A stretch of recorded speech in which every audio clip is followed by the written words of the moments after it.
Now over the impact of Obamacare on workers. As we just heard from Liz there, Target is dropping coverage for part-timers starting in April. That's joining a growing list of retailers, as she mentioned. And this is as new government reports are finding that the problem with the healthcare website is still so serious and was so serious that a company, Accenture, got a $90 million no-bid contract to take over the website and didn't have to go through the normal bidding process that takes place, so we get a good price as taxpayers. Jonah Goldberg is joining us, editor-at-large, National Review Online, and a Fox News contributor, along with Juan Williams, a Fox News political analyst. Great to have you both with us. Nice to have your faces on this morning. Jonah, let me just start with you. Target, big picture here. It's one of several companies. What's the big takeaway of what's to come? Yeah, no, look, I think that this is essentially, a canary in the coal mine or a leading indicator of what's to come, which is that it wasn't just the individual insurance market that Obamacare was fundamentally transforming. It was the insurance market from root to branch. And the next one to fall is going to be the employer-provided market. And we're going to see lots and lots of companies, big companies, and really a lot of small companies throwing their people, their employees on existing plans into the exchanges.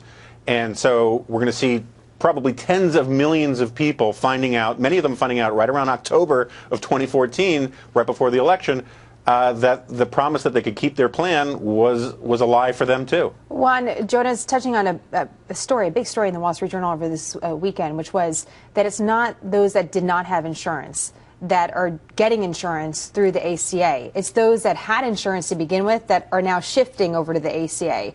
Why is that significant, and what does it mean for the law overall?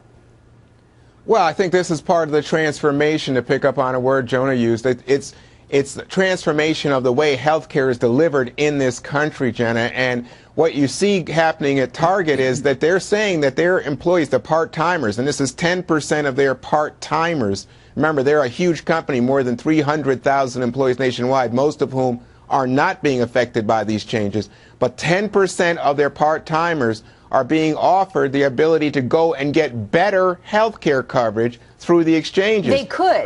That's what Target said. That's exactly right. They may be able to get cheaper. It could be better, but no one does anyone really know if that's going to happen, Juan? Well, that's what they think. That's what Target said in its announcement, and that's why they're offering not only the $500, but they're offering people who will give the part-timers some consultation or advice, if you will, guidance on how to get the better health care coverage. And I think that's what you're seeing from Home Depot, Walmart, others that were mentioned earlier, is that they have discovered, and I think their part-time workers have discovered, they can get better coverage than what was being offered by these big companies to part-time employees. But let's go back to that point, Jonah. If it's not the people that did not have insurance that are joining into the insurance bucket, if you will, for the country, it's the people that had insurance that are shifting over to the exchanges, then does that mean that the law is a failure at this point? Because the people that never had insurance are still not the ones that are necessarily getting it right now.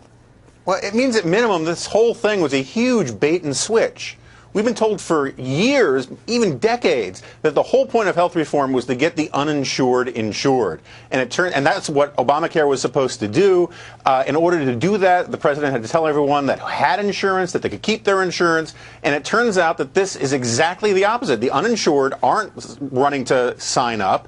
We were told that they have this burning need and desire to sign up. They're not doing that. The people who are signing up are the people who lost their existing plans. And my real problem with the way Juan frames this is that, of course, this has all been happening in increments.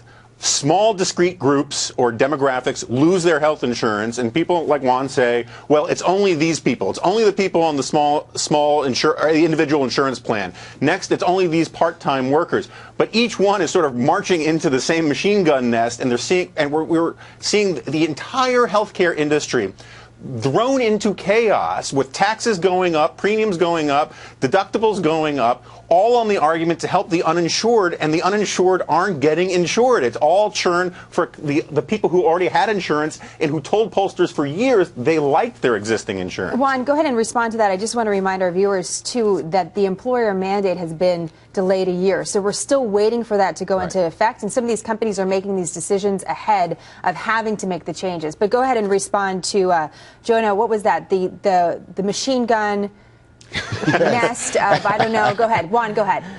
Well, I think it's more like a warm embrace, not a machine gun, because what we're talking about here is not only people who were uninsured, but people who were inadequately insured.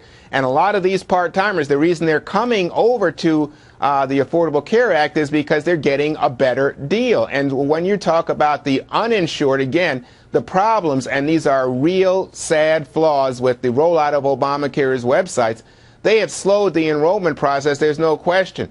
Even so, we have seen pretty good enrollment in the last month or so, and I think that with the outreach, with the use of celebrities and the like, they're going to see more and more enrollment as you get towards the March deadline. So, to my mind, what you're talking about is not only the uninsured, which was Jonah's point, but people who are inadequately insured. And seeing that they have a better option is the reason that they want to go to Obamacare. Well, we'll see if but we don't know that because a lot of them have to. We don't know that that's true because lots of them have to go to the exchanges because companies like Target are telling them that they have to go. And no, Jonah, in fact, in the Target case, what Target said was most of their part-timers said, hey, don't give us this because you are making us ineligible to get better coverage from Obamacare. Well, I understand, but I find it kind of funny that, that normally the liberal position is to bash all these big companies for providing bad health care or being mean or terrible and all that.